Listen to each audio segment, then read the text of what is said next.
പിതാവും പുത്രനും പരിശുദ്ധാത്മാവുമായ ത്രിയേക ദൈവത്തിൻ്റെ തിരുനാമത്തിന് എന്നേക്കും മഹത്വമുണ്ടായിരിക്കട്ടെ. ആമേൻ.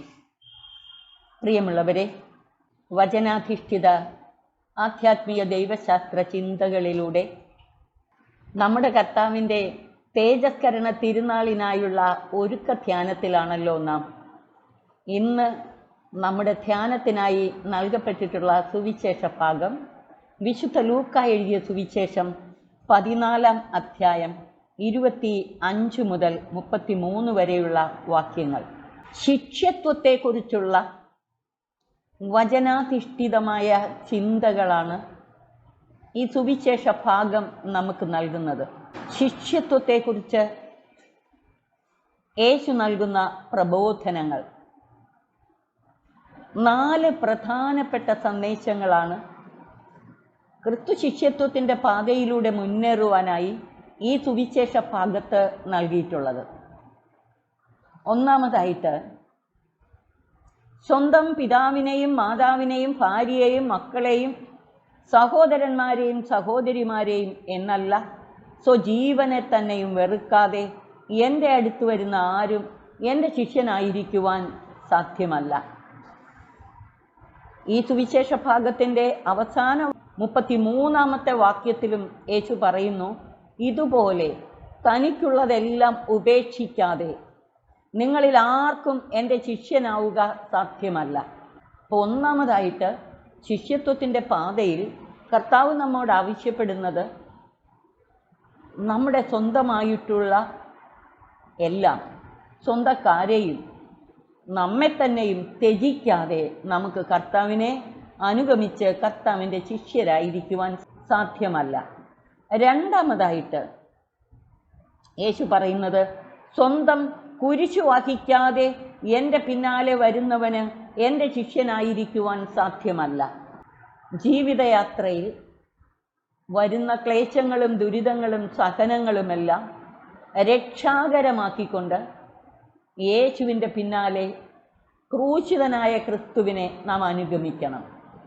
മൂന്നാമതായിട്ട് യേശു ഒരു ഉപമ പറഞ്ഞുകൊണ്ട് ശിഷ്യത്വത്തിന് വേണ്ട മറ്റൊരു പ്രധാനപ്പെട്ട ഗുണത്തെക്കുറിച്ച് എടുത്തു പറയുകയാണ്.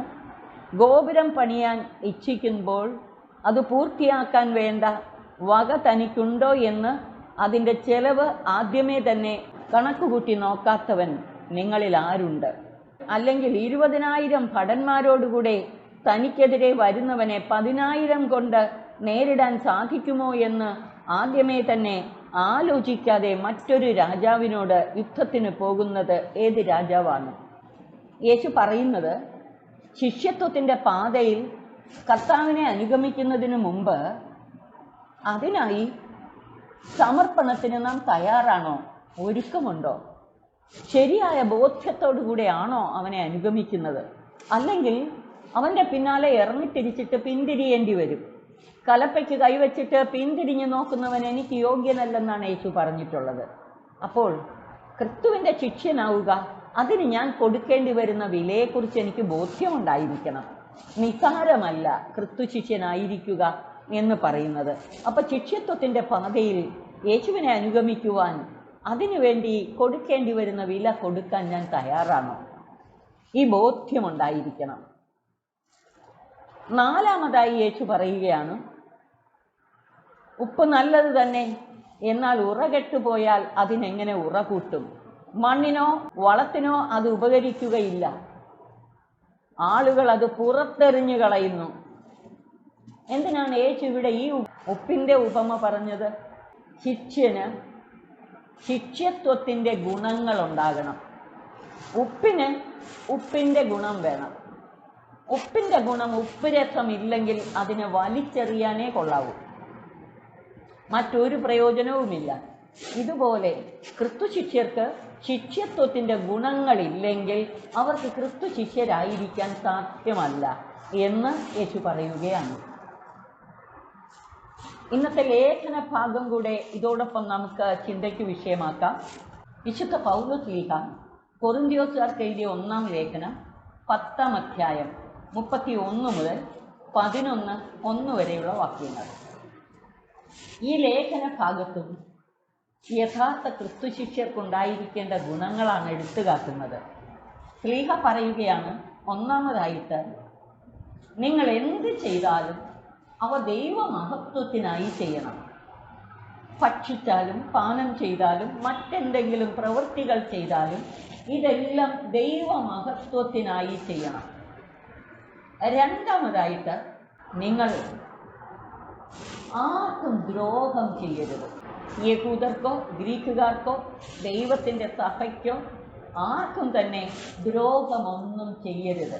ക്രിസ്തു ശിഷ്യർ ആരെയും ദ്രോഹിക്കരുത് എന്നർത്ഥം. അവർ ദൈവമഹത്വത്തിനായി എല്ലാം ചെയ്യണം, ആരെയും ദ്രോഹിക്കരുത്. മൂന്നാമതായിട്ട് ശ്ലീഹ പറയുകയാണ്, സ്വന്തം പ്രയോജനത്തിനായിട്ടല്ല, സ്വന്തം പ്രയോജനം നോക്കാതെ മറ്റുള്ളവരുടെ പ്രയോജനത്തിനായി, മറ്റുള്ളവരുടെ നന്മയ്ക്കായി എല്ലാം ചെയ്യണം. എല്ലാ കാര്യങ്ങളിലും മറ്റുള്ളവരുടെ നന്മയും അവരെ പ്രീതിപ്പെടുത്താനും നോക്കണം. സ്വന്തം നന്മയ്ക്ക് വേണ്ടിയല്ല, മറ്റുള്ളവരുടെ നന്മയ്ക്കും മറ്റുള്ളവരുടെ പ്രയോജനത്തിനുമായിട്ട് എല്ലാം ചെയ്യണം. നാം നമ്മെ തന്നെ പ്രീതിപ്പെടുത്താൻ നോക്കരുത്, മറ്റുള്ളവരെ പ്രീതിപ്പെടുത്തണം. അപ്പോൾ ദൈവത്തെ മഹത്വപ്പെടുത്തണം, ആരെയും ദ്രോഹിക്കരുത്, എല്ലാ കാര്യങ്ങളിലും അവരുടെ നന്മയെ നോക്കണം, അവരുടെ താല്പര്യങ്ങൾ പരിഗണിക്കണം.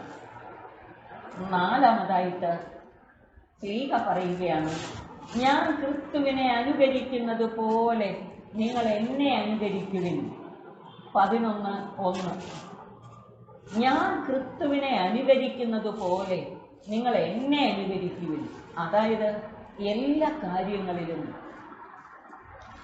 ശ്ലീഹ ക്രിസ്തുവിനെ അനുകരിച്ച് മാതൃകായോഗ്യമായ ജീവിതം നയിക്കുകയായിരുന്നു. അതുകൊണ്ട് ശ്ലീഹ പറയുക, ഞാൻ ക്രിസ്തുവിനെ അനുകരിക്കുന്നത് പോലെ നിങ്ങൾ എന്നെ അനുകരിക്കുക. അപ്പോൾ ശ്ലീഹായെ അനുകരിക്കുമ്പോൾ നമ്മൾ ക്രിസ്തുവിനെ അനുകരിക്കുന്നവരായി മാറും. പൗലോസ്ലീഹായെ പോലെ ക്രിസ്തുവിനെ അനുകരിച്ചുകൊണ്ട് മറ്റുള്ളവർ ക്രിസ്തുവിനെ അനുകരിക്കാൻ നാം കാരണമാകണം. മറ്റുള്ളവർക്ക് ക്രിസ്തുവിനെ അനുകരിച്ച് ജീവിക്കുവാനുള്ള മാതൃക കാട്ടിക്കൊടുക്കണം. അങ്ങനെ മാതൃകായോഗ്യമായ ജീവിതം നയിച്ചുകൊണ്ട് മറ്റൊരു ക്രിസ്തുവായി നാം ജീവിക്കണം. സുവിശേഷ ഭാഗത്ത് പറഞ്ഞ 4 ചിന്തകളും 4 സന്ദേശങ്ങളും, ഈ ലേഖന ഭാഗത്ത് പറഞ്ഞ 4 സന്ദേശങ്ങളും, ഇവ ഉൾക്കൊണ്ടുകൊണ്ട് നമുക്ക് ശിഷ്യത്വത്തിൻ്റെ പാതയിൽ ഉത്തമ ശിഷ്യരുടെ മാതൃകയിൽ ഉത്തമ ശിഷ്യരായി ജീവിക്കാൻ കഴിഞ്ഞാൽ മറ്റൊരു ക്രിസ്തുവായി രൂപാന്തരീകരിക്കപ്പെടാൻ നമുക്ക് സാധിക്കും. ഇന്നത്തെ സുവിശേഷ ഭാഗവും ലേഖന ഭാഗവും ശിഷ്യത്വത്തിൻ്റെ പാതയിൽ എങ്ങനെ മുന്നേറണമെന്ന് നമുക്ക് നൽകിയ സന്ദേശങ്ങൾ ഉൾക്കൊണ്ടുകൊണ്ട് മറ്റൊരു ക്രിസ്തുവായി രൂപാന്തരീകരിക്കപ്പെട്ട് തേജസ്കരണ തിരുനാളിനായി നമുക്കൊരുങ്ങാം. അതോടൊപ്പം ശിഷ്യത്വത്തെക്കുറിച്ചുള്ള ആധ്യാത്മിക ദൈവശാസ്ത്ര ചിന്തകൾ ഹൃദയത്തിൽ സംഗ്രഹിച്ചുകൊണ്ട് ശരിയായ ദർശനത്തോടെ ശിഷ്യത്വത്തിൻ്റെ പാതയിൽ മുന്നേറാൻ നമുക്ക് പരിശ്രമിക്കാം. അങ്ങനെ ശിഷ്യത്വത്തിൻ്റെ ഗുണങ്ങളോടുകൂടെ ക്രിസ്തു ശിഷ്യരായി സാക്ഷ്യ ജീവിതം നയിച്ചുകൊണ്ട് ഭൂമിയിൽ ദൈവരാജ്യം സംജാതമാക്കുവാനും മറ്റുള്ളവരെ ക്രിസ്തുവിലേക്ക് ആകർഷിച്ചടുപ്പിക്കാനും എല്ലാവരെയും ക്രിസ്തു ശിഷ്യരായി രൂപാന്തരീകരിക്കുവാനും നമുക്ക് പരിശ്രമിക്കാം. സർവശക്തൻ അതിനായി നമ്മെ അനുഗ്രഹിച്ച് ആശീർവദിക്കട്ടെ. പിതാവിനും പുത്രനും പരിശുദ്ധാത്മാവിനും സ്തുതി, ആദിമുതൽ എന്നേക്കും. ആമേൻ.